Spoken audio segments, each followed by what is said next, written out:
2 రోజుల క్రితం అచ్చెన్నాయుడు గారు మినిస్టర్ గారు ఒక మీటింగ్ లో చాలా సెన్సేషనల్ కామెంట్స్ చేసినారు.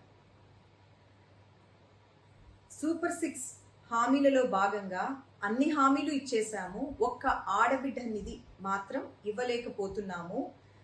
అది ఎలా ఇవ్వాలో అర్థం కావడం లేదు. ఇవ్వాలంటే ఆంధ్రానే అమ్మేయాల్సి వస్తుందేమో అంటున్నారు. ఇది really breaking news. Yellow media ప్రకారం ఇది రియలీ బ్రేకింగ్ న్యూస్. ఇది చంద్రబాబు గారు మహిళలకు చేస్తున్న పచ్చి మోసం.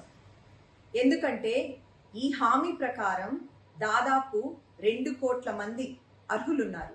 18 సంవత్సరాల నుండి 59 సంవత్సరాల లోపల ఉన్న మహిళలు, వాళ్ళందరికీ ఇది చెందాలి. దాదాపు 2 కోట్లు, మేబీ కొంచెం తక్కువ ఉండొచ్చు పెన్షనర్స్ ని తీసేస్తే.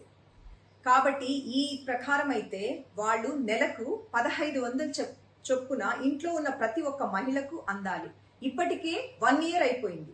అంటే దాదాపు 35,000 కోట్లు బాకీ ఉన్నారు ఆంధ్ర రాష్ట్రంలో ఉన్న మహిళలందరికీ కూటమి ప్రభుత్వం ఇవ్వలేదు. కాబట్టి ఇప్పుడు 2వ సంవత్సరం అయినా ఇస్తారేమో అనుకుంటే ఇప్పుడు వచ్చేసి స్లోగా అది మన మైండ్ లోకి ఇంజెక్ట్ చేస్తున్నారనమాట. అది ఇవ్వాలని లేదు, ఇవ్వలేరు. కాబట్టి ఇప్పుడు అది ఎలా మనల్ని గ్రాడ్యువల్ గా నమ్మించడానికి ప్రయత్నిస్తున్నారు. డబ్బులు లేవు, చంద్రబాబు గారు ప్రయత్నం చేస్తున్నారు, ఇస్తారు, ఏదో ఒక రూపకంగా ఏదో ఒక విధంగా ట్రై చేస్తారు అని.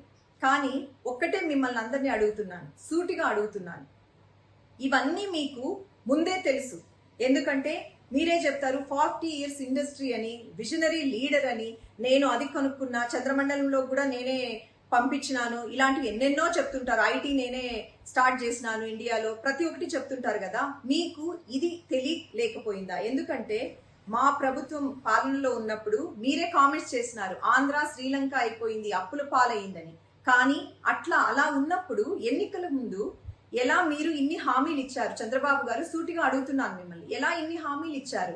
ఏ విధంగా ఈ హామీలు నెరవేరుస్తామనుకున్నారు? అంటే ఇది చాలా పచ్చి మోసం కాదా? ఇది పచ్చి అబద్ధాలు కాదా? ఎందుకంటే ఏదో ఒక విధంగా ప్రభుత్వం ఏర్పాటు చేయాలి, సీఎం గద్దె ఎక్కాలి. ఎక్కిన తర్వాత ఎలా ఉందంటే పరిస్థితి, ఏరు దాటాక తెప్ప కాల్చేసినట్టుంది. ఇంకా అవసరం లేదు కదా. ఇప్పుడు మీరు ప్రభుత్వంలో ఉన్నారు, కానీ ఆంధ్రప్రదేశ్ లో ఉన్న ప్రతి మహిళ ఇది గమనించాలి. ప్రతి ఒక్క హామీ ఇదే విధంగా వీళ్ళు తుంగలో తొక్కేస్తున్నారు. తల్లికి వందనం అన్నారు, మేము పోరాటాలు చేస్తే వైఎస్ఆర్సీపీ పార్టీ తరఫున అరాకొరా ఇచ్చారు. ఇప్పుడేమో అన్ని హామీలు ఇచ్చేసామంటున్నారు. ఎక్కడ ఫ్రీ బస్సులు అమలైనాయి? అచ్చెన్నాయుడు గారు ఎక్కడ ఫ్రీ బస్సులు స్టార్ట్ అయినాయని అంటున్నారు. మరి ముఖ్యమంత్రి గారైతే అన్ని ఇచ్చేసాము, ఎవరైనా హామీల గురించి మాట్లాడితే నాలుక మందం అంటున్నారు. ఈయనైతే ఈ ఒక్క హామీ ఇంకా ఇవ్వలేదు అంటున్నారు. మీరే ఆలోచించాలి, గమనించాలి ఎన్ని అబద్ధాలు చెప్తున్నారో, ఎన్ని మోసాలు చేస్తున్నారో. ఈ ప్రభుత్వం అబద్ధాలు మోసాలతో ఏర్పాటైన ప్రభుత్వం. అందరూ గమనించాలి, ఆంధ్ర రాష్ట్ర ప్రజలు. ఇంత విజనరీ లీడరు మీకు ఎలా తెలియకుండా ఉంటుందో మాకైతే అర్థం కావడం లేదు.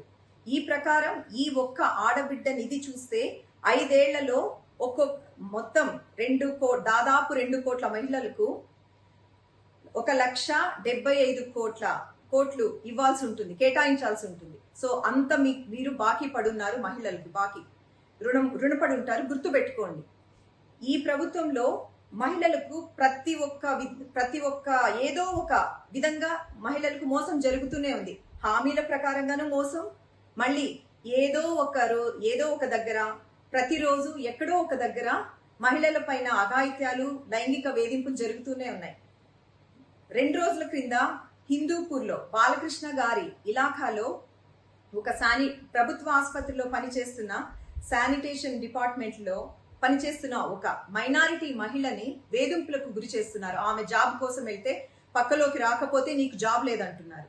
మళ్ళీ నిన్నటికి నిన్న పల్నాడులో కూడా ఒక విఆర్ఓ ఒక వివాహిత మహిళని తన పిల్లల్ని రేషన్ కార్డులో చేర్చమని అడిగితే పక్కలోకి రాకపోతే చేర్చమంటున్నారు.